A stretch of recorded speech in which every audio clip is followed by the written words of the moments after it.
Let's take you back to one of our top stories now, which is, of course, the state capture inquiry. And South Africans can expect more jaw-dropping allegations as Angelo Agrizzi's marathon testimony resumes. It is day 8 today.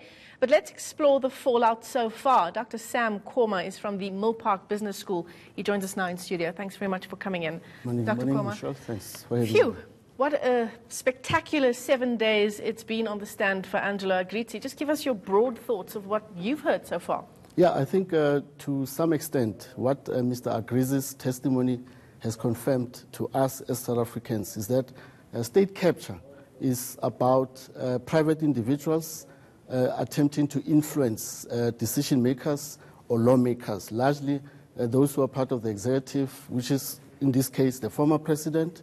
His name has been mentioned by Mr. Agrizzi. You also have some ministers that are also being mentioned, and also the criminal justice system, the National Prosecuting Authority. We really never expected that at this point in this commission, those who are constitutionally mandated to carry out their duties in terms of rooting out corruption and dealing with criminal issues are also being implicated in this commission. But also, so far we have seen within the commission, they've already acted on one of their own, which is the former secretary or the secretary who's been currently placed under a special leave, which is Dr. Kotso de Vier. And that shows the seriousness that the commission is putting into this commission in terms of doing its own work.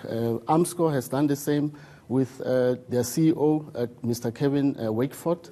He's also in place under special leave. We also expect that the anti-corruption institutions, namely the South African Police Service, the Hawks, and the NPA, will commence some criminal proceedings because there appears to be some prima facie evidence which they can act upon, because these are largely transactions which relates to bribes. And we have the Prevention and Combating of Corrupt Activities Act, which was enacted in 2004.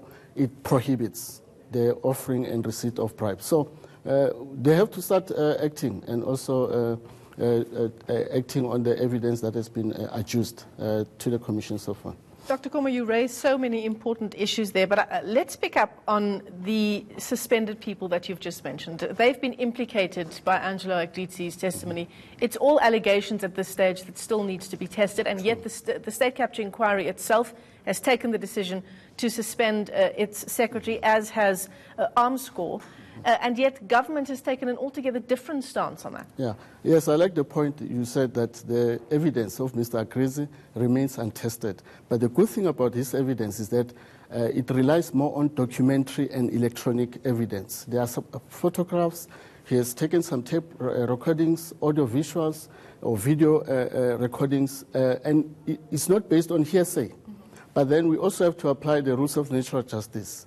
We still have to afford the other parties implicated to come before the commission and state their own side of the story. Interestingly, if you look at the evidence that implicates Mr. Vincent Smith, Mr. Smith alleges that he received a loan from Bosasa. Mr. Agrizzi's testimony says, no, this was a pure bribe. So the onus now rests upon Mr. Vincent Smith to voluntarily appear before the commission and tell us his side of the story. They should not wait for the Zondo Commission to start subpoenaing some of these implicated individuals, because it won't augur well for them. I mean, you are a lawmaker. You took an oath of office. You expect the commission to subpoena you to appear before the commission. The same with Minister Nomvula Mokonyane. It's good she issued a statement to say, at this stage, I'm only concerned about the procedural fairness, my right to a fair opportunity in terms of presenting my own side of the story. But she has not really gotten into the allegations in terms of whether it's a pure lie or she refused the allegations as presented by Mr. Agrizzi. But my question to you is, while that process is underway, you were talking about the Secretary of the State Capture Inquiry being suspended or being replaced by someone in the interim. Armscor has done the same thing. Even though these are still allegations that need to be tested. Nomvula Mokonyane, though, remains in her position. Yes, yes. As I said, we need political will, especially if we look at the case of Mr. Vincent Smith. Parliament have what they call a joint ethics committee, which its mandate is to investigate allegations of unethical conduct on the part of members of Parliament. They haven't said anything, which is worrying, because they have to start initiating an internal process within Parliament to look at the veracity of the allegations against Mr. Smith and his colleagues, because there are about 3 who are implicated. Yeah. The Commission has done its own part internally. So, Department of Correctional Services, they also have to start acting on those individuals who have been implicated by Mr. Agrizzi in his testimony. So that's what we need to start seeing. This narrative that you are innocent until proven guilty, I think they should not really rely on that. They have to start acting on this. Yeah. For the past 10 years, we've been talking about the fact that the NPA's investigative and prosecutorial powers has been just cut down to the absolute minimal.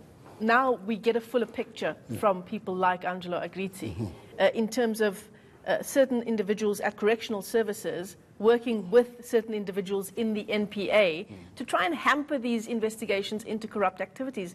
We're getting a fuller picture of why we've not had this investigative and prosecutorial power. Exactly. As I said earlier, Mr. Agrizzi's testimony, the good thing is that it confirms this issue that the phenomena of state capture seems to have taken root during the early stages of our transitional stages of our democracy. So, but the target, remember, with state capture is to target the cabinet, to target the criminal justice system, which seems to have been the case by targeting some of the key decision makers who are part of the National Prosecuting Authority. And there is that allegation that we also have some journalists who also seem to have been implicated by this. So that's how state capture, in a large extent, it is conducted by a few individuals targeting those who have influence and authority to make certain decisions. But the lessons for us so far is that it appears that our tender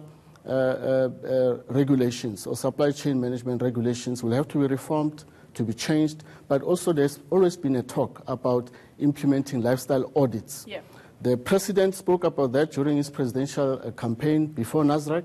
Naledi Pandor, in 2017, she's on record having stated that, how come some of my colleagues own X amount of properties, others, they don't have anything, or they have one.